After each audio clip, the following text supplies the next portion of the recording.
On va essayer de visualiser ensemble le comportement de la simulation de cet automatisme. Donc, à l'étape 0, revenons sur le graphe 7. À l'étape 0, on se rend compte que pour passer à l'étape 1, il faut forcer A, L10 et DCY. Et la deuxième condition, c'est lorsqu'on est soit à l'étape 12, soit à l'étape 23. Mais pour le moment, nous n'y sommes pas encore. Donc, la seule chose qu'il faut faire, c'est forcer A et L10 à 1 et ensuite appuyer sur le bouton pour soit DCY. Donc, c'est ce que je vais faire. Je fais d'abord passer A à 1.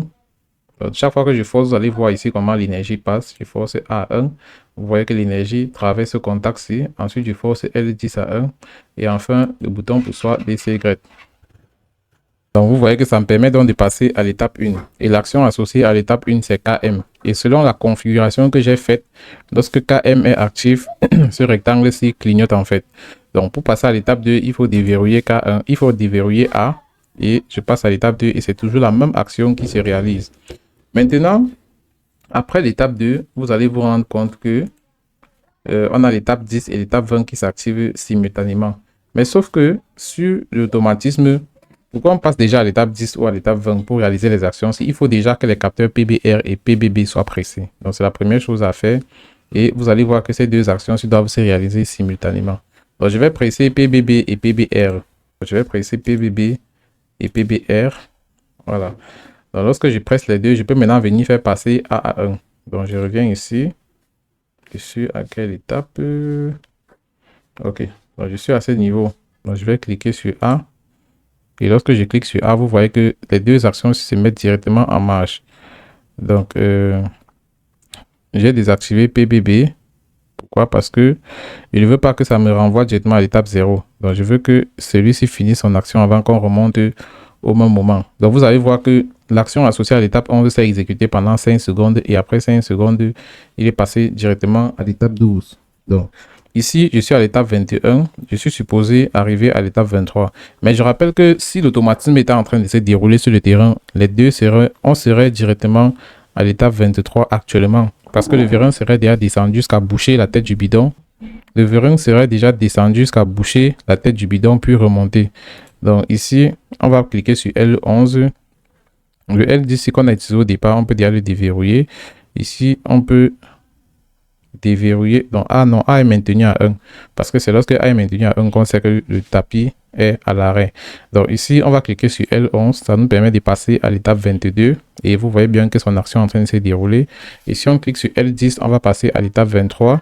Mais on va se rendre compte que si PBR ou PBB est déjà actif, ça va directement revenir à l'étape 1. Donc si je clique sur L10, ça va directement me ramener à l'étape 1. Donc je clique sur L10. Je déverrouille d'abord L11, je clique sur L10 et vous voyez que je reviens directement à l'étape 1 parce qu'il a vu que cette condition est déjà vérifiée. Donc un élément entre PBR ou PBB était déjà actif, donc c'est pourquoi c'est monté. Et je peux relancer ma simulation. Donc je déverrouille A, je passe à l'étape 2. Ici j'ai 10 et 20. Donc ça veut donc dire que je dois activer PBB et PBR. Donc, en cliquant sur A, je viens sur ces deux étapes-ci et je vais maintenir les deux-ci activés comme ceci. Lorsque ça arrive ici à 12, je vais faire PBR bas et je vais faire PBB bas. Bon, je désactive les deux ici. Et ici, je vais faire l'effort d'arriver à l'étape 23. Donc, ici, je vais déverrouiller L10. J'active L11. Ici, je déverrouille L11. J'active L10. Voilà. Donc, vous voyez qu'une fois que les deux étapes se sont actives et que PBR et PBB sont désactivés, du moins sont maintenus à 0, je peux donc revenir à l'étape 0 et le cycle recommence. Donc pour que le cycle recommence, il faut bien évidemment maintenir L10 et A à 1 et appuyer sur DCY. Donc voilà un peu comment cet automatisme fonctionne. Salut à tous. Aujourd'hui, on doit étudier l'automatisme d'une chaîne de remplissage de bouteilles. Donc, on doit étudier ce système pour pouvoir tracer son graph avant d'aller programmer dans Tia Portal Siemens. Donc, ici, on dit principe de fonctionnement de l'automatisme. Des bouteilles vides arrivent sur un tapis convoyeur, sont remplies, bouchées avant de sortir sur la droite. Donc, voici les bouteilles vides ici. Il faut que deux bouteilles viennent se positionner respectivement sur ces deux capteurs, PBR et PBB. Et une fois que les deux sont remplis et bouchés, convoyés vers la droite et puis on aura deux nouvelles bouteilles qui vont venir se positionner ici. Donc, on dit l'arrivée et la sortie des bouteilles sur le tapis ne sont pas étudiées. L'arrivée et la sortie des bouteilles sur le tapis ne sont pas étudiées. Donc, ça, c'est une partie de l'automatisme qui ne nous concerne pas. Donc, on doit respecter le cahier des charges. Ici, on dit la partie opérative comprend une tête de remplissage et une tête de bouchage décalée sur le convoyeur de façon à agir simultanément. La partie opérative contient une tête de remplissage qui est celle-ci et une tête de bouchage qui est celle-ci, décalée sur le convoyeur de façon à agir simultanément. Donc, les deux-ci font leurs actions au même moment, réalisent leurs actions au même moment, je veux dire. Donc, par la suite, on donne l'identification des capteurs et des actionnaires ici. Donc, ici, au niveau des actions, on dit descente de la tête de bouchage et montée de la tête de bouchage. Donc, ces deux actions sont réalisées par le virant double effet qui est leur actionneur, appelé C1. Et on sait tous que le préactionnaire d'un virant, c'est le distributeur. Donc, ici, on a prévu un distributeur C1,5, pression, pression.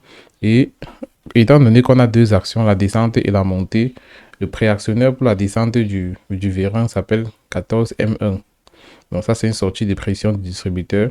Et une autre sortie de pression 12M1 du distributeur, c'est le préactionneur de montée de la tête de bouchage. Et ici, on a les capteurs fin de course L11. C'est le capteur fin de course bas. Donc lorsque la tige du virant descend à son niveau bas, exactement au moment du bouchage, il touche le capteur L11. Donc le voici ici. On a L10. Donc L10, c'est le capteur de repos du virant double effet. Donc, lorsque le virant est encore à sa position de repos, le capteur L10 est pressé, comme vous le constatez bien ici. Donc, au niveau de l'avance du tapis, on dit qu'il se fait par le biais de l'actionneur MT. Donc, on sait tous que c'est le moteur qui permet d'entraîner un tapis. Donc, l'actionneur de cette action, c'est le moteur MT. Et le préactionneur, c'est le contacteur KM. Donc, c'est le contacteur qui permet d'alimenter le moteur. Parce qu'un préactionneur, c'est un dispositif qui permet de fournir une énergie de puissance aux actionneurs. Donc, ici, on a l'action remplissage des bidons commandée par l'électrovanne E. L'électrovanne E, c'est l'actionneur qui commande cette action et son préactionnaire, c'est le relais. Parce que le relais est constitué d'une bobine et d'un contact auxiliaire. Donc, l'électrovanne est constitué comme le contact auxiliaire de ce relais, en fait. Donc, le relais étant équipé d'une bobine, chaque fois que cette bobine est soumise à une tension, cette bobine crée un champ magnétique, ce qui va donc déplacer la vanne de cette électrovanne de façon à l'ouvrir ou alors de la fermer. Donc c'est comme ça que le relais fonctionne. Et ici, on a donné l'identification des autres capteurs, notamment le taquet tapis en position d'arrêt. Donc on a dit que c'est identifié par le capteur A. Et ici, on a PBB, présence bidon en position bouchage. PBR, présence bidon en position remplissage. Donc, revenons sur le synoptique, sur le schéma du système. Vous allez voir que voici ce qu'on appelle le taquet.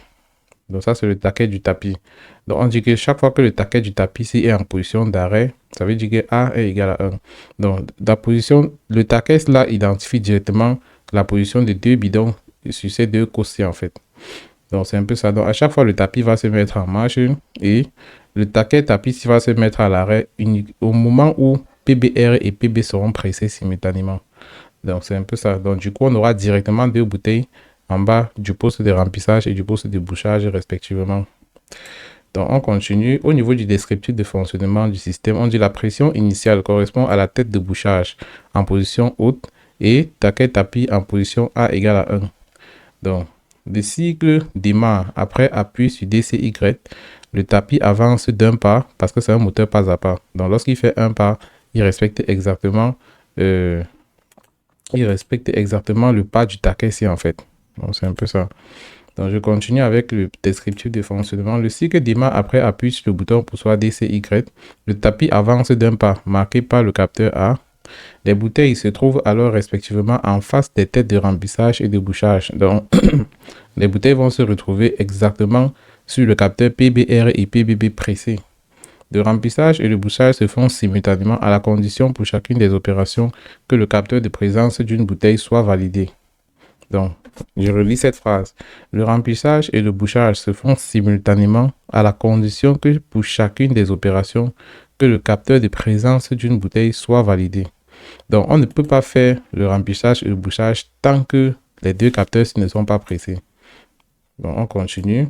Le remplissage se fait en activant l'électrovanne E pendant 5 secondes et le cycle de bouchage comprend la descente de la tête jusqu'au capteur de position basse, puis la remontée jusqu'au capteur de position haute. Et ici, on dit le cycle se termine s'il n'y a plus de bouteilles en face des têtes de remplissage et de bouchage. Dans le cas contraire, le cycle continue. Donc, on va rapidement venir au niveau du graphe 7. Donc, dans cet exercice, on doit traiter deux questions de graphe 7 de niveau 2 et également les équations d'activation et de désactivation. Parce que c'est avec ça qu'on va programmer le graphe 7. Donc, ici, voici le graphe 7 de niveau 2 de cet automatisme. Donc, à l'étape initiale, vous allez remarquer que initialement, le capteur L10 doit être pressé. Donc, le vérin n'est pas encore descendu. Donc, L10 est pressé. Et également, il faut que A soit égal à 1 pour qu'on puisse appuyer sur DCY. Donc, c'est la raison pour laquelle j'ai d'abord ces deux conditions avant qu'on appuie sur DCY. Et lorsqu'on appuie sur DCY, le moteur se met donc en marche. Donc, ici, à l'étape 1 du graphe 7, on a le contacteur KM, qui est le contacteur du moteur pas à pas. Donc, à l'étape 1, on active ce contacteur et il permet de faire tourner le moteur. Maintenant, du moment où le capteur A n'est pas pressé, ça veut dire qu'il faut maintenir toujours le moteur K en marche. Et une fois que A est pressé, ça veut donc dire qu'on a A égale à 1. Donc, on est sûr qu'à ce moment, PBR et PBB sont à leur position fixe, du moins à leur position voulue, quoi. Donc, on est sûr que ces deux capteurs sont pressés. Donc, on peut donc réaliser ces deux actions-ci simultanément. Donc, on a simultanément KA et T égale à 5 secondes. KA, c'est le contacteur auxiliaire du relais qui commande l'électrovanne. Et 14M1, c'est la descente du vérin de bouchage. Et il est identifié par le capteur L11 et 12M1, c'est la remontée du vérin de bouchage identifié par le capteur L10. Ces deux actions se font au même moment. Donc, on aura ces deux actions qui vont s'arrêter respectivement à l'étape 12 et à l'étape 23. Et tant que je ne presse pas PBB et PBR, je vais directement venir à l'étape 12 et à l'étape 23 respectivement. Et ici, j'ai une convergence en E. Donc ici, vous allez voir que j'ai une divergence en E. C'est pourquoi une seule transition les commande. Et ici, j'ai une convergence en E. Ça veut dire que quand je suis à 12 et à 23, si je valide cette réceptivité, je viens à l'étape 0. Et si je valide celle-ci, je viens plutôt à l'étape 1. Donc PBR plus PBB veut dire soit l'un, soit l'autre. Et jamais les deux au même moment.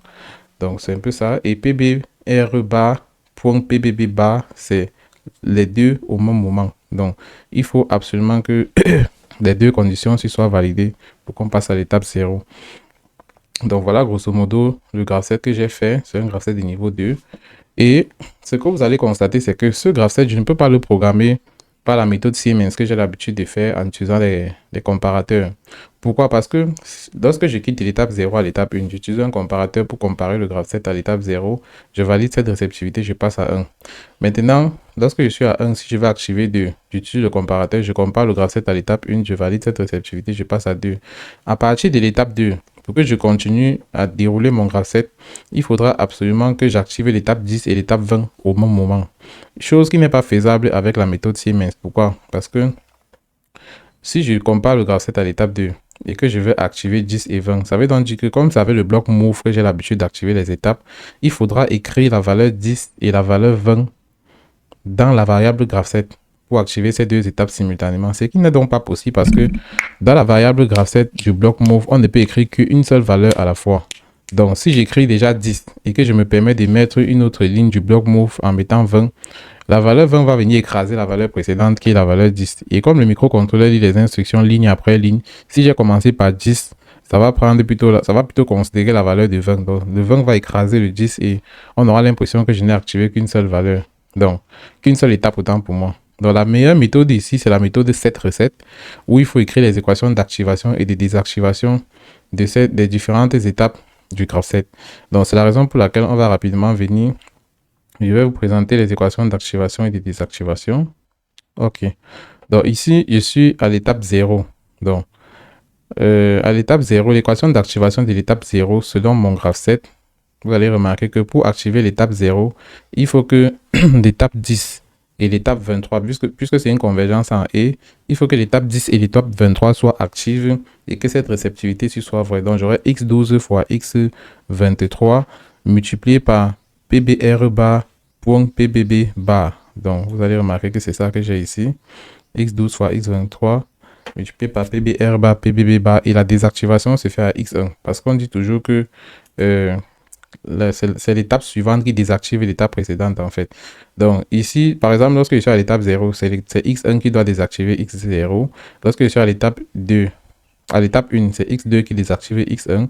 Lorsque je suis à l'étape 2, c'est x10 et x20 qui désactivent x2 parce que ça c'est une divergence en et. Donc ce sont les deux simultanément qui désactivent l'étape 2. Lorsque je suis à 10, c'est x11 qui désactive l'étape 10 avec x12. Parce que lorsque je suis à 10, je peux quitter de là pour arriver ici. Tout comme je peux quitter d'ici pour arriver ici. Donc à x10, j'ai x11 et j'ai x12. Donc vous allez voir tout ça ici. Lorsque je suis à x10, vous allez voir que j'ai x11 ou x12. Lorsque je suis à 2, j'ai x10 et x20. Donc c'est un peu ça. Le lapsus que j'ai fait ici, c'est que j'ai dit que pour désactiver x10, il faut faire x11 et x12. Mais en réalité, c'est x11 ou x12, vu qu'on a une divergence en haut ici. Donc, chacun a sa transition, quoi. Donc, on continue. Pour désactiver x12, on va voir que x12 et x23 se désactivent à partir de x0. Donc, on revient ici. Vous allez voir que voici x12 ici. X12 se désactive soit avec X0, soit avec X1. Donc voici ça ici. On a X12, il se désactive avec X0. Ou alors, il peut passer par cette branche ici et il vient se désactiver par X1. Et X23 également, c'est la même chose. Il se désactive soit avec X0, soit avec X1. Donc vous allez voir que au niveau de X23, c'est soit X0, soit X1. Donc c'est un peu comme ça qu'on s'amuse. Et l'étape 20, vous allez voir que l'étape 20 se désactive soit avec X21, soit avec X23. Donc on peut venir ici vérifier. C'est soit ça, soit ça. X21 se désactive avec X22. X22 se désactive avec X23. Donc, voici réaliser donc voici en fait la table d'activation et de désactivation des différentes étapes du graph 7. Et c'est avec ça qu'on va donc programmer le graph 7 de notre automatisme. Donc allons rapidement dans Tiaportal Siemens et on essaie de peaufiner ça. Donc on va double-cliquer sur Tiaportal V16. Ok, donc ici, on va aller sur créer un projet. On va appeler ça tutoriel système remplissage et bouchage bouteille. Ok, donc ici on va cliquer sur créer. Ok, donc à cette étape, on va aller choisir le CPU de l'automate. Donc on part dans configurer un appareil, ajouter un appareil. Et on part dans contrôleur, on va dérouler Simatic S7200, on déroule le CPU. On prend le CPU 1214 DC. Donc ici, il faut prendre la dernière version compatible avec PSSIM. Et vous cliquez sur ajouter. Ok. Donc une fois que Tiaportal est ouvert, la première chose à faire, c'est d'aller déclarer les variables. Donc on déroule la table des variables API et on ajoute 3 tables de variables. Donc la première table, c'est la table des entrées. Donc, on va appeler ça table des entrées. La deuxième table, c'est la table des sorties. Et la dernière table, c'est pour les étapes. Donc ici, on va mettre étape du graph 7. Ok. Donc ici, on va commencer par déclarer les différentes étapes qu'on a dans notre graph 7. Parce qu'avec la méthode de cette recette que vous voyez dans ce tableau, on déclare toutes les étapes que vous voyez là. Donc de X0 jusqu'à X23. Donc ici, je déclare toutes mes étapes. Je commence par X0. Et je rappelle que ici, je vais programmer avec les bits mémoire. Donc, je vais utiliser les bits mémoire pour aller forcer pendant la simulation. Donc ici, j'ai X0 et X1. Donc pour passer de X0 à X1, je fais juste une recopie. Maintenant, après X1, je regarde mon graph 7, j'ai X2. j'ai x10, x11, x12. Donc après x2, j'ai x10. Donc ici, je mets x2. Ensuite, j'ai x10, x11, x12. Après, j'ai x20, x21, x22, x23. Ok, donc voilà toutes les étapes du graph que je viens de déclarer. Maintenant, je vais déclarer les entrées et les sorties. Lorsqu'on parle des entrées, il s'agit des réceptivités et les sorties sont les actions. Donc, c'est une réceptivité à la fois. Ça veut dire quoi? Ça veut dire que si j'ai par exemple A ici entre 0 et 1 et j'ai encore A ici entre 2 et 10, je ne vais pas déclarer A deux fois. Donc, l'idéal même, c'est de venir plutôt dans le cahier des charges et prendre directement les valeurs qui sont là-bas. Donc, c'est devenu directement ici. L'idéal, c'est de venir ici. Donc, ici, on a deux capteurs, L11, L10. Et voici le reste des capteurs ici, A, PBB, PBR. Et la dernière entrée qu'on a, c'est le bouton pour soit départ cycle, qu'on a ici au départ. Donc, on commence par L11, L10. Bon, c'est mieux de commencer par L10. Donc, je reviens ici dans Siemens. Je pas dans la table des entrées. Je commence par L10. Donc, ici, je change l'adresse. Je mets l'adresse mémoire. Ok. Comme les autres, j'ai commencé par M1.0. Ici, je commence par M2.0. Là, je constate que M2.0 est déjà occupé. Ça veut dire que j'ai déjà utilisé cette adresse dans cette table-ci. Ok. Donc, ici, je vais commencer à M2.2. Donc, il faut être vigilant lors de la programmation. Donc, je reviens ici. Dans cette table, je mets M2.2. Donc, je continue. Ici, j'ai L11. Ensuite, j'ai A. Ensuite, j'ai PBB. Ensuite, j'ai PBR. Et enfin, j'ai DCY. OK. Donc, je viens dans la table des sorties. Pour les sorties, je reviens toujours dans le cahier des charges. Je constate que j'ai 14 M1, 12 M1, KME et KA. Donc, j'ai 4 sorties ici. Et je peux vérifier ça sur mon graph set. Donc, j'ai KME, j'ai KA, j'ai 14 M1 et 12 M1. OK. Donc, je reviens ici dans Charport à Siemens. Ici, j'ai 14 M1. Je change l'adresse. Je vais mettre pourcentage M3.0 et je valide. Ici, j'ai 12 M1. Ensuite, j'ai KA. Et enfin, j'ai... quelle est la dernière action? J'ai KM. OK. Contacteur moteur. Et KA, contacteur du relais thermique. Du contacteur du relais qui commande l'électrovanne. OK. Donc, j'ai déclaré toutes les variables. Je vais enregistrer progressivement. Je ferme la table des variables. Je viens ici dans bloc de programme. Je pars dans main OB1.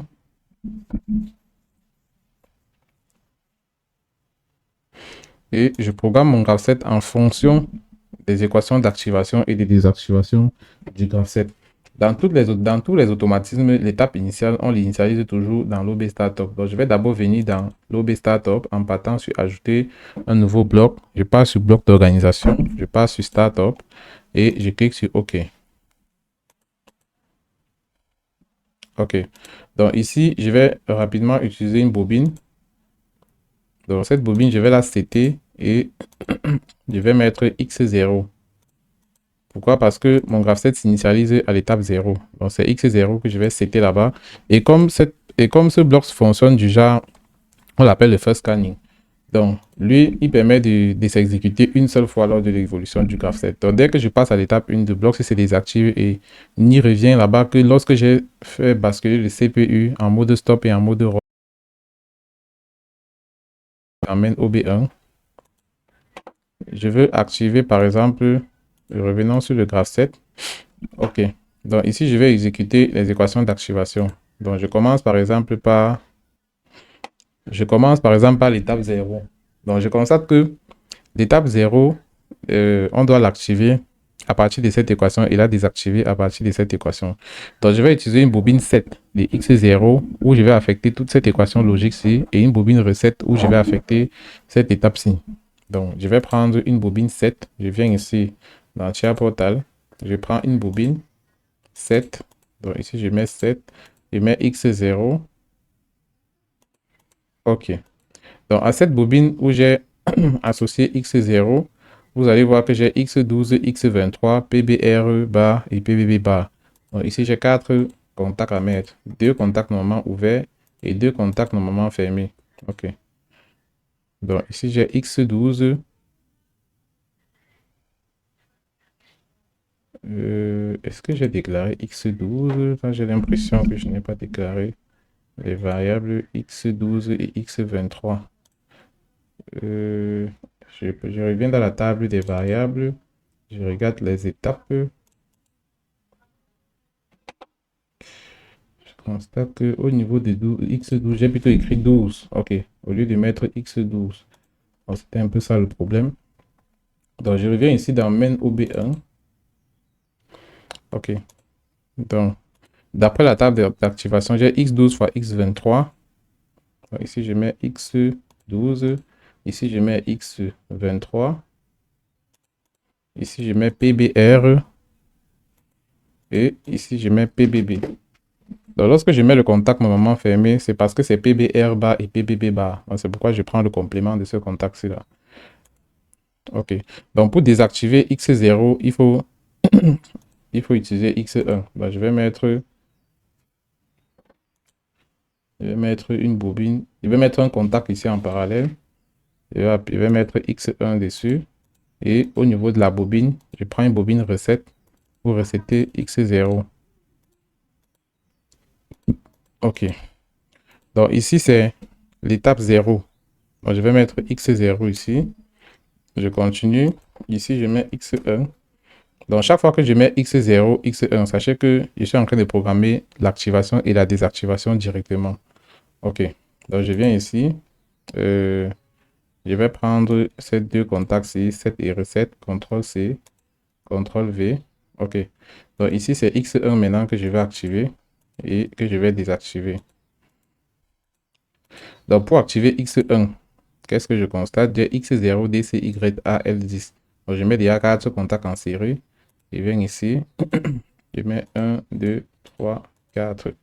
Donc, j'ai 4 contacts en série. Je regarde les noms X0, DCYA, L10. Donc, ici, j'ai X0.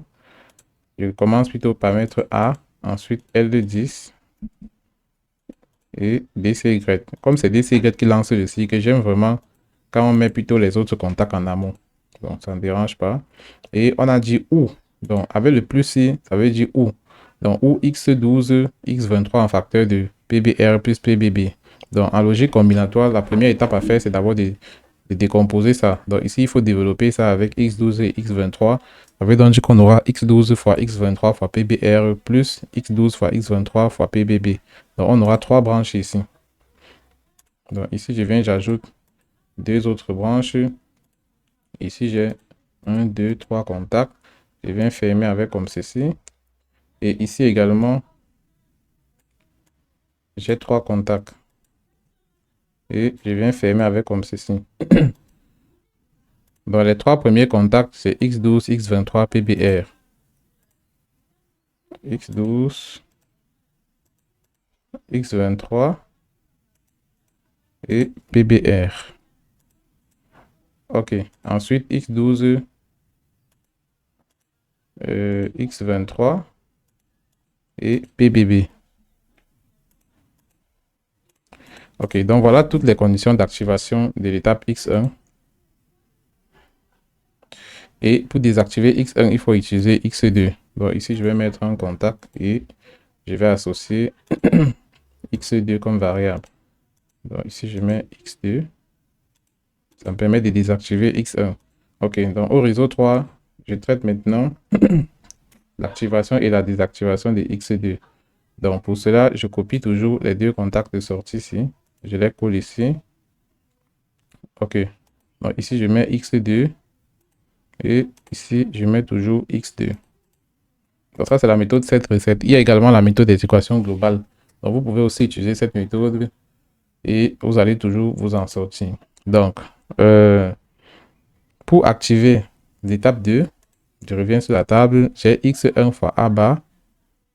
Donc, ici, j'ai X1 fois A bar. Donc, je prends un contact normalement ouvert et un contact normalement fermé. Ici, je mets X1. Ici, j'ai A. OK. Maintenant, pour désactiver x2, j'ai x10 fois x20. Donc ici, j'ai x10 fois x20. Ici, j'ai x10. Et ici, je mets x20. OK. Voilà, maintenant, je passe à x10. Parce que après l'étape 2 du graphe 7, c'est directement l'étape 10. Donc, on peut voir ça ici.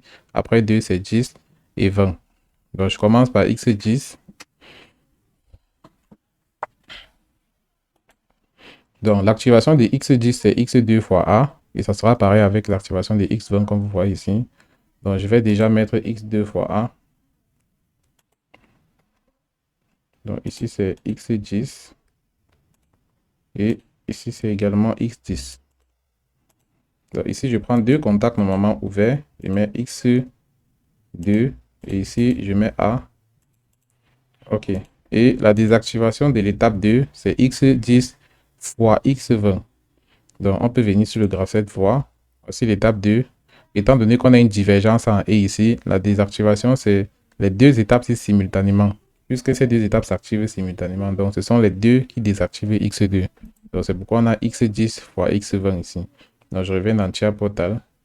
Je mets x10 fois x20. Qu'est-ce que je fais? Non, j'ai déjà fait ça. Oh, là c'est une tautologie.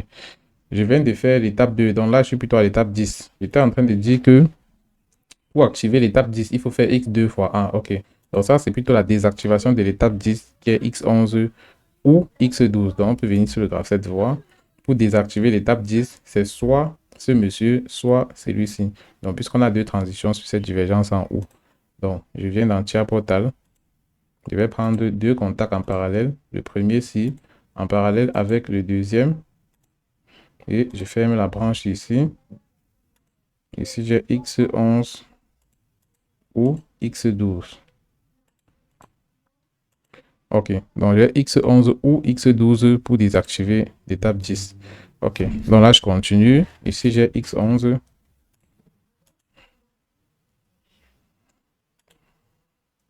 Donc, ici, je vais mettre x11 au niveau de l'activation. X11 également au niveau de la désactivation.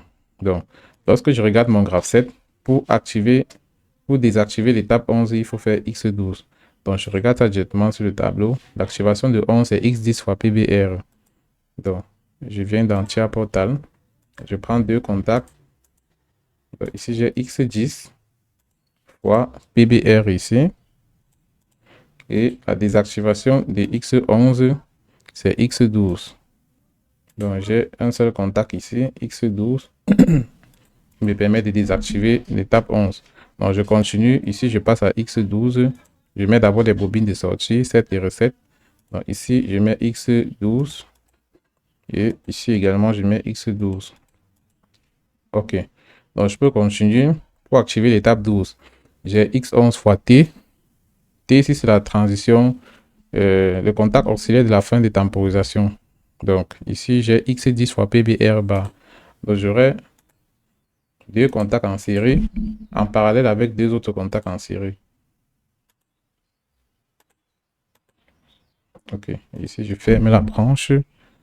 Donc, ici, j'ai x11 fois t et x10 fois PBR. Donc, ici, j'ai x11 fois t et x10 fois PBR. OK. Donc, comme je n'ai pas encore programmé le bloc tempo, je vais le programmer lors de la programmation des actions. C'est une fois que je l'aurai programmé que je vais mettre son contact auxiliaire de fin de temporisation ici. Donc, pour le moment, je ne peux pas l'avoir parce que le bloc même déjà n'existe pas. Dans Tiaporta, lorsque le bloc existe, on vient directement importer le contact auxiliaire de fin de tempo à partir des données internes du bloc. OK. Donc, pour désactiver l'étape 12, je regarde ici, je vois que j'ai x0 ou x1.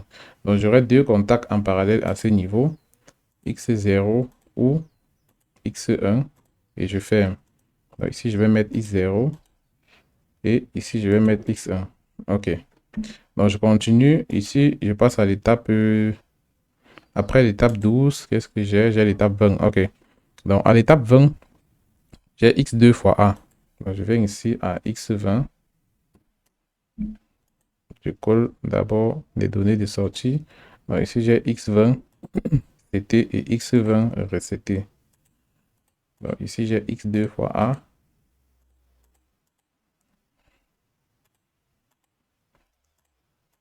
OK.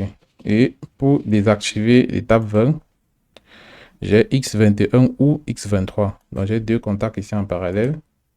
x21 ou x23 et je ferme la branche.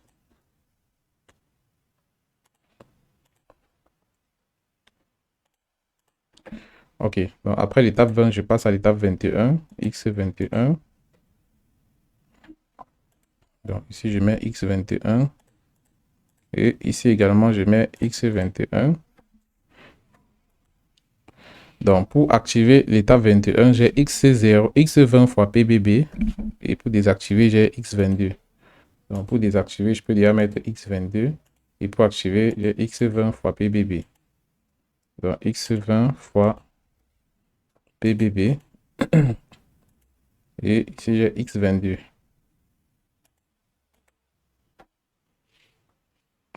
OK.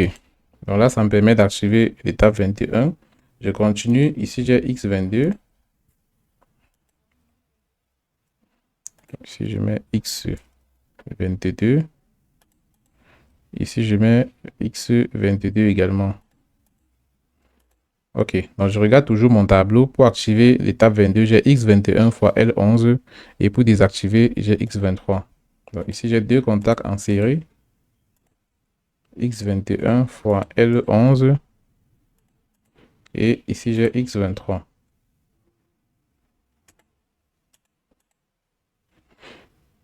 Là, je passe à l'étape 23, x23.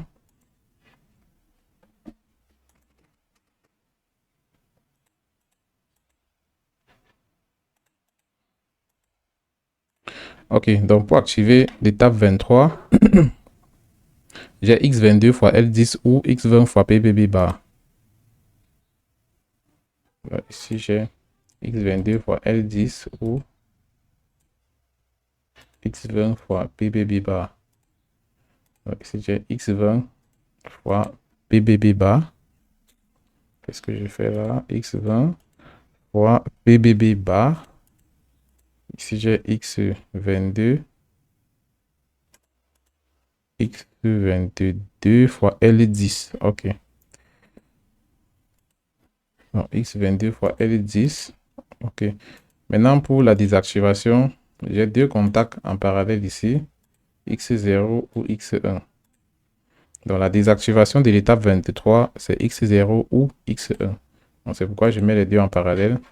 x0 et ici, j'ai x1. OK. Donc là, je viens de définir la programmation des étapes et des transitions.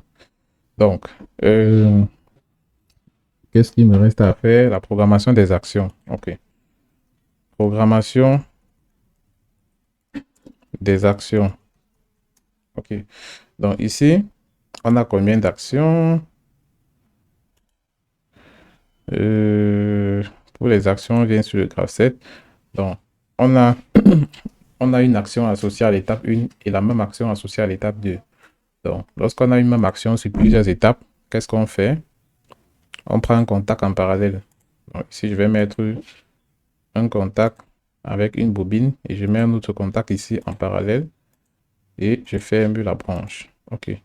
Donc, ici, j'ai x1 et x2. x1 et x2, pourquoi? Parce que j'ai km à l'étape 1 et j'ai km encore à l'étape 2. Donc, si je suis à 1 ou à 2, je peux lancer la bobine km. C'est pourquoi je mets les deux en parallèle et ici, je vais mettre km. OK. Donc là, je viens de faire l'action associée aux deux étapes là. Je continue. Donc ici, je peux tout simplement ajouter d'autres branches comme ceci. Ensuite, j'ai l'action associée à l'étape 11 qui s'appelle KA et une temporisation de 5 secondes. Donc, je commence par KA. Donc, l'action associée à l'étape 2, je mets d'abord X2 ici. Est-ce que c'est même l'action associée à l'étape 2? Je regarde le graphe 7. C'est l'action associée à l'étape 11, autant pour moi. Donc, ici, c'est X11. OK. Donc, ici, je prends une bobine, je mets KA et je mets une tempo de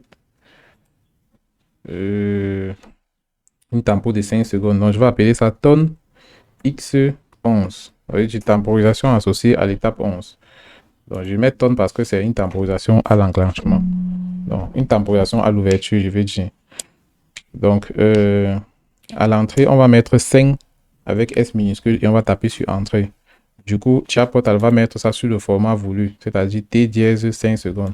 Donc, on vient de fixer le preset time du bloc tempo. Donc, quand vous voyez l'entrée PT ici, ça veut dire preset time. Donc, c'est la temporisation de la tempo de pré-réglage ou alors la consigne du bloc.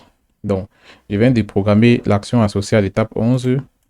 Je regarde mon graph set. Après l'étape 11, j'ai l'étape 21 et 22 qui ont également deux actions. Donc, à 21, j'ai 14 M1. Donc, je vais venir ici. Je prends un contact. Je mets X21. Et je mets une bobine. Cette bobine s'appelle 14 M1. Et enfin, à 22, à X22, j'ai 12 M1. OK. Donc là, c'est bon. Je viens de programmer toutes les actions du graph set. Ce qu'il reste à faire maintenant, c'est ajouter le contact auxiliaire de ce bloc tempo dans une transition. Puisque vous vous souvenez, j'ai oublié, j'ai sauté, pas que j'ai oublié, parce que je devais programmer d'abord les actions. Donc ici, ça c'est le contact auxiliaire de la tempo associée à l'étape 11. Donc ici, je clique sur tonne X11.Q pour dire que c'est lorsque la fin de cette temporisation, pour dire que c'est lorsqu'on a atteint la fin de cette temporisation que ce contact-ci va donc laisser passer l'énergie ou alors va s'activer. Donc là, je peux enregistrer le code et je vais aller du côté de l'IHM pour essayer de positionner les entrées et les sorties pour favoriser la simulation. Donc ici, je pars dans IHM, je pars dans Schematic Comfort Panel. Je prends un écran par exemple de 12 pouces parce qu'en prenant 9 pouces, ça ne va pas supporter la taille du graph set que je vais importer là-bas. Et je double-clique sur l'IHM.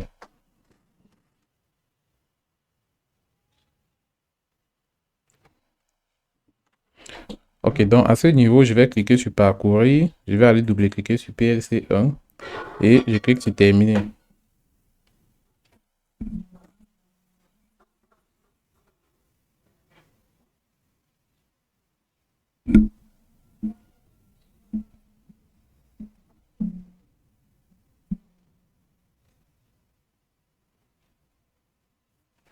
Ok, donc lorsqu'on a la fenêtre de l'IHM, on efface le message qui est au milieu là et on essaye de mieux positionner notre fenêtre de l'IHM avant de commencer la conception de l'interface homme-machine.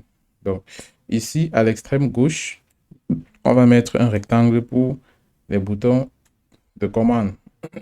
Donc on met par exemple ce rectangle-ci. Donc sur ce rectangle, on a toutes les entrées qu'on doit mettre. Toutes les entrées de l'automate, on doit les mettre ici. Parce qu'on doit forcer les entrées pour avoir l'état des sorties.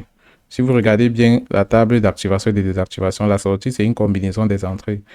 Donc c'est un peu ça. Donc lorsqu'on dit que la sortie, c'est une combinaison des entrées, ça veut dire quoi? Il faut combiner les informations des capteurs et des boutons pour avoir l'état des sorties.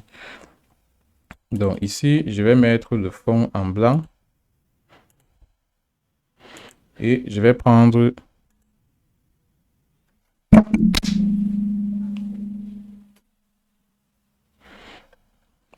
l'outil bouton ici et je vais venir tirer comme ceci. Ok, donc ici j'ai DCY. DCY veut dire départ cycle. Donc lorsque j'ai mis DCY, je vais d'abord le configurer. Donc je fais le clic droit, je pars sur propriété, je pars dans événements. Et comme un bouton pour soit de départ cycle, c'est un monostable, ça veut dire que lorsqu'on le presse, il passe à 1 et lorsqu'on le relâche, il rentre à 0. Donc je vais le configurer en pressé relâché. Pressé, ça veut dire qu'il passe à 1. Donc je vais chercher l'événement mise à 1 du bit. Mise à 1 du bit. Ok. Et je peux chercher la variable DCY parmi les variables API. Donc c'est dans, dans la table des entrées. Je double-clique sur DCY. Et dans relâcher, c'est remise à 0 du bit. Donc RAZ du bit de DCY. Ok. Donc, une fois que j'ai fini avec DCY, je prends un autre bouton. Et ici, je vais le nommer L10. Dans notre premier capteur, ici, c'est L10. Je vais configurer L10 comme un bit qui est bistable. Et tout le reste, je vais faire la recopie. Donc ici, quand c'est un bit qui est bistable, on prend plutôt l'événement inversé bit parce qu'il va fonctionner comme un interrupteur. Donc lorsqu'on va le cliquer, il va aller à 1, il va partir rester à 1 et lorsqu'on va encore cliquer à nouveau, il va rentrer à 0. Donc ici, je clique sur presser, je prends inversé bit, je cherche la variable L10 et une fois que c'est fait, je fais la recopie de L10. Bon, avant de faire la recopie, je vais d'abord modifier ses propriétés, c'est-à-dire la taille et la couleur. Donc pour la taille, je peux mettre ça à 25. Même chose pour le bouton DCY, je mets à 25. Et pour la couleur ici, je pars dans propriété, je pars dans représentation, motif de remplissage, je mets à plein. Et au niveau de la couleur, je prends la couleur marron. Ok. Pour le bouton DCY, je prends la couleur verte. Donc, je prends cette couleur verte ici. Ok, donc ici, je vais faire la recopie du bouton aussi. Donc, je vais recopier 4 boutons exactement comme ceci. Donc, voilà le premier. Ici, j'ai le deuxième. Ici, j'ai le troisième. Et enfin, j'ai le quatrième. Donc, ici, j'ai L11. Ensuite, ici, j'ai A. A minuscule. Ici, j'ai PBB. Et ici, j'ai PBR. OK. Donc, vous allez remarquer que j'ai fait la configuration de L10 avant de faire la recopie pour les autres boutons aussi parce que tous ces autres capteurs vont hériter de la même configuration que L10. Donc, c'est-à-dire configuré en inversé bit. C'est la raison pour laquelle je fais pour un et je recopie pour le reste pour gagner en temps. Sinon, sur chaque bouton, il serait obligé d'aller encore chercher l'événement là et ça va me perdre le temps. Donc, tout ce que j'ai à faire maintenant, c'est associer la variable qu'il faut à chaque bouton. Donc, je commence par L11. Ici, je vais aller chercher L11. Je pars dans variable API, table des entrées, je double-clique sur L11. Ici, je pars dans variable API, je cherche la variable A dans la table des entrées. Et ici, je cherche la variable PBB.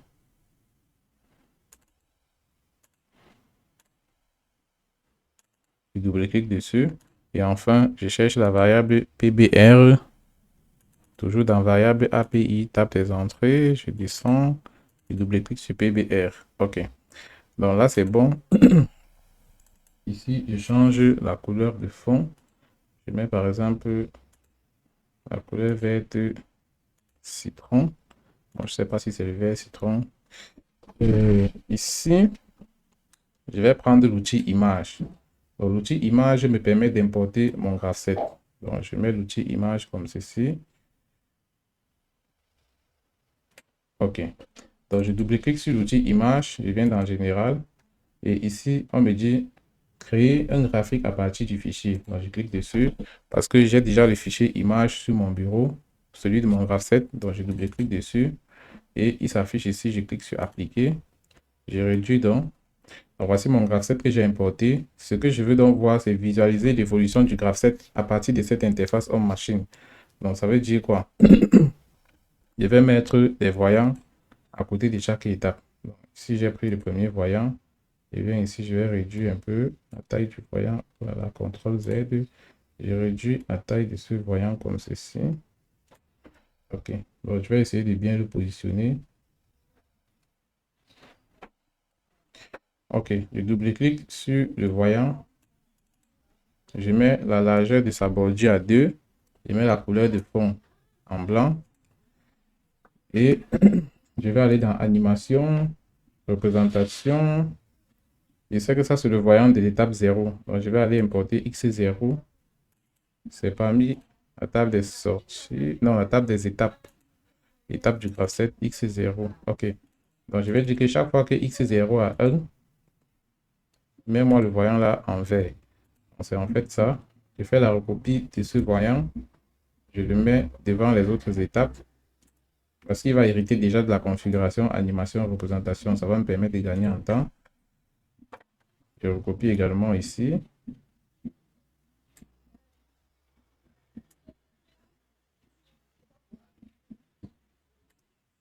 Ok.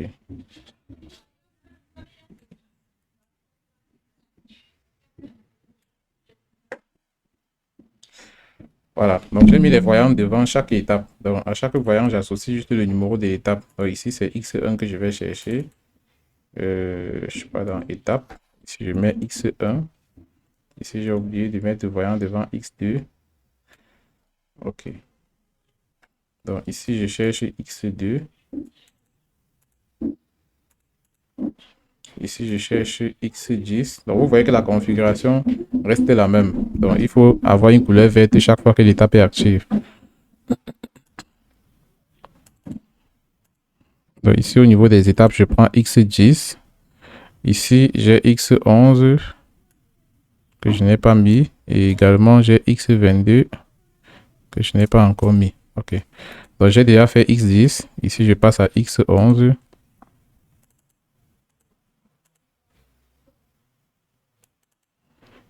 Ensuite, j'ai X12.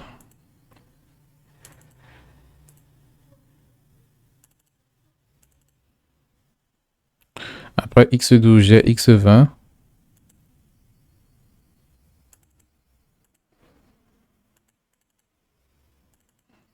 Ensuite, j'ai X21.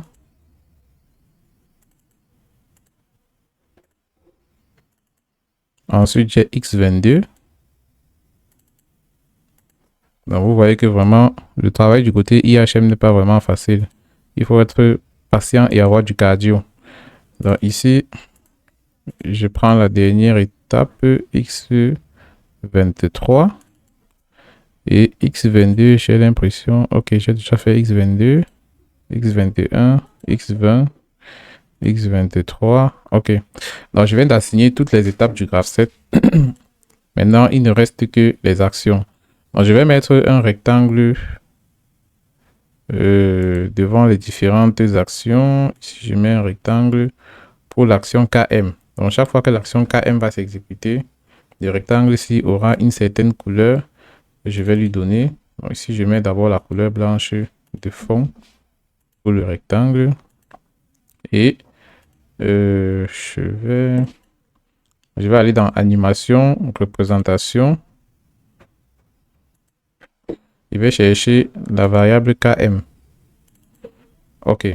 Donc, il va dire que chaque fois que KM est actif, donne la couleur orange à cette action. Donc, c'est un peu ça. Et l'action, en fait, sera en train de clignoter. Donc, c'est ce que je souhaite. Donc, chaque fois que l'action sera en train de s'exécuter, ça va clignoter, en fait. Je vais faire la recopie et je vais mettre ça devant les autres actions. Ok. Donc, ici, je vais mettre l'action KA.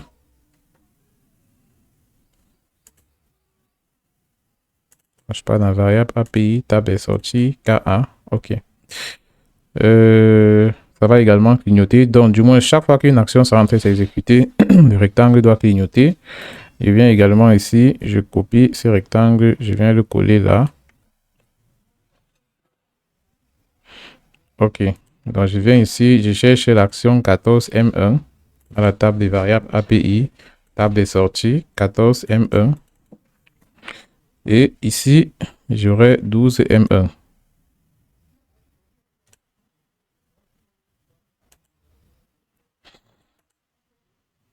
Table des sorties, 12M1. Ok. Donc, voilà, grosso modo, toutes les actions réalisées. Je peux enregistrer. Et au niveau des boutons de commande, je vais ajouter les couleurs de fond. Donc, chaque fois que je clique sur DCY, lorsque son état logique passe à 1, il faut une certaine couleur pour le fond. Donc, j'aurais dû faire ça normalement pour le premier bouton pour que ça me facilite la tâche pour le reste, mais je vais faire ça pour chaque bouton en fait. Donc, ici, je commence par DCY. C'est une variable que j'ai déjà importée. Donc, je mets juste DCY 01. Donc, lorsque j'appuie sur DCY, la couleur de fond doit être verte. Lorsque j'appuie sur L10,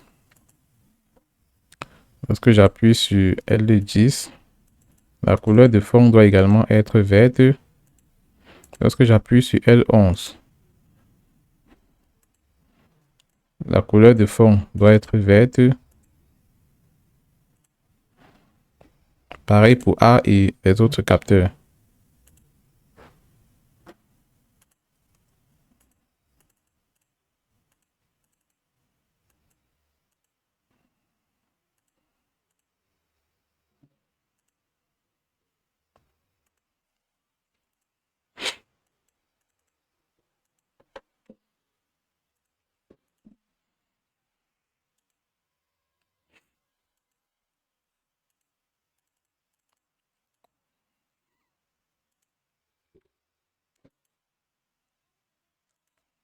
Ok, donc là, je viens de finir avec la configuration des différents boutons sur le pupitre de commande. Donc, j'ai également fait les voyants et tout ce qu'il me reste à faire, actuellement, c'est la simulation. Donc, j'enregistre déjà mon projet. Je viens dans la partie main OB1. Je démarre d'abord la simulation du PLC Sim. Parce que tant que PLC Sim n'est pas lancé, l'IHM ne fera aucune variable.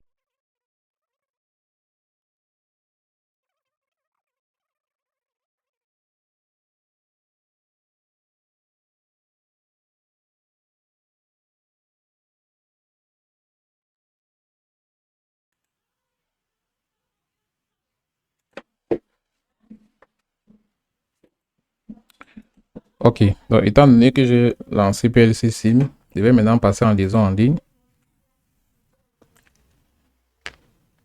Et une fois que je suis passé en liaison en ligne, j'active la visualisation du code pendant la simulation. Je décale le navigateur du projet vers la gauche. Et ici, je vais venir démarrer la simulation de ma vue racine.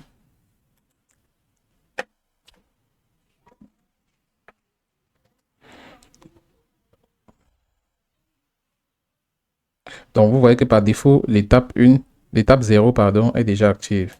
Donc, ici, je vais essayer de décaler WinCC vers la droite. Donc, je vais essayer de réduire un peu sa fenêtre comme ceci.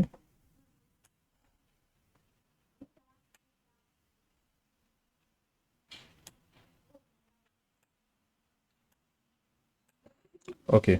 Donc, ici à gauche, je dois mettre le programme de Ben OB1.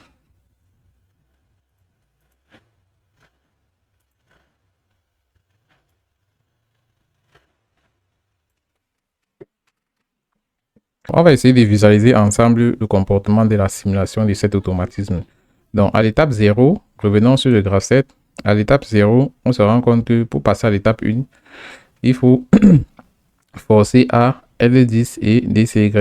Et la deuxième condition, c'est lorsqu'on est soit à l'étape 12, soit à l'étape 23. Mais pour le moment, nous n'y sommes pas encore. Donc, la seule chose qu'il faut faire, c'est forcer A et L10 à 1 et ensuite appuyer sur le bouton pour soit DCY. Donc, c'est ce que je vais faire. Je fais d'abord passer A à 1. Donc, chaque fois que je force, vous allez voir ici comment l'énergie passe. Je force A à 1. Vous voyez que l'énergie traverse ce contact-ci. Ensuite, je force L10 à 1. Et enfin, le bouton pour soit DCY. Donc, vous voyez que ça me permet donc de passer à l'étape 1. Et l'action associée à l'étape 1, c'est KM. Et selon la configuration que j'ai faite, lorsque KM est actif, ce rectangle-ci clignote en fait. Donc, pour passer à l'étape 2, il faut déverrouiller K1. Il faut déverrouiller A. Et je passe à l'étape 2 et c'est toujours la même action qui se réalise. Maintenant, après l'étape 2, vous allez vous rendre compte que on a l'étape 10 et l'étape 20 qui s'activent simultanément. Mais sauf que sur l'automatisme, pourquoi on passe déjà à l'étape 10 ou à l'étape 20 pour réaliser les actions, il faut déjà que les capteurs PBR et PBB soient pressés. Donc, c'est la première chose à faire. Et vous allez voir que ces deux actions doivent se réaliser simultanément. Donc, je vais presser PBB et PBR. Je vais presser PBB et PBR. Voilà. Donc, lorsque je presse les deux, je peux maintenant venir faire passer A à 1. Donc, je reviens ici. Je suis à quelle étape? Ok. Donc, je suis à ce niveau. Donc, je vais cliquer sur A. Et lorsque je clique sur A, vous voyez que les deux actions se mettent directement en marche. Donc, j'ai désactivé PBB. Pourquoi? Parce que je ne veux pas que ça me renvoie directement à l'étape 0. Donc, je veux que celui-ci finisse son action avant qu'on remonte au même moment. Donc, vous allez voir que l'action associée à l'étape 11 s'est exécutée pendant 5 secondes et après 5 secondes, il est passé directement à l'étape 12. Donc, ici, je suis à l'étape 21. Je suis supposé arriver à l'étape 23. Mais je rappelle que si l'automatisme était en train de se dérouler sur le terrain, on serait directement à l'étape 23 actuellement. Parce que le vérin serait déjà descendu jusqu'à boucher la tête du bidon le vering serait déjà descendu jusqu'à boucher la tête du bidon puis remonter. Donc ici, on va cliquer sur L11. Le L10 qu'on a utilisé au départ, on peut déjà le déverrouiller. Ici, on peut déverrouiller. Donc A non, A est maintenu à 1. Parce que c'est lorsque A est maintenu à 1 qu'on sait que le tapis est à l'arrêt. Donc ici, on va cliquer sur L11. Ça nous permet de passer à l'étape 22. Et vous voyez bien que son action est en train de se dérouler. Et si on clique sur L10, on va passer à l'étape 23. Mais on va se rendre compte que si PBR ou PBB est déjà actif, ça va directement revenir à l'étape 1. Donc si je clique sur L10, ça va directement me ramener à l'étape 1. Donc je clique sur L10. Je déverrouille d'abord L11, je clique sur L10 et vous voyez que je reviens directement à l'étape 1 parce qu'il a vu que cette condition est déjà vérifiée. Donc un élément entre PBR ou PBB était déjà actif. Donc c'est pourquoi c'est monté. Et je peux relancer ma simulation. Donc je déverrouille A, je passe à l'étape 2. Ici, j'ai 10 et 20. Donc ça veut donc dire que je dois activer PBB et PBR. Donc, en cliquant sur A, je viens sur ces deux étapes-ci et je vais maintenir les deux-ci activés comme ceci. Lorsque ça arrive ici à 12, je vais faire PBR bar et je vais faire PBB bar. Donc, je désactive les deux ici. Et ici, je vais faire l'effort d'arriver à l'étape 23. Donc, ici, je vais déverrouiller L10. J'active L11. Ici, je déverrouille L11. J'active L10. Voilà. Donc, vous voyez qu'une fois que les deux étapes sont actives et que PBR et PBB sont désactivés, du moins sont maintenus à 0, je peux donc revenir à l'étape 0 et le cycle recommence. Donc pour que le cycle recommence, il faut bien évidemment maintenir L10 et A à 1 et appuyer sur DCY.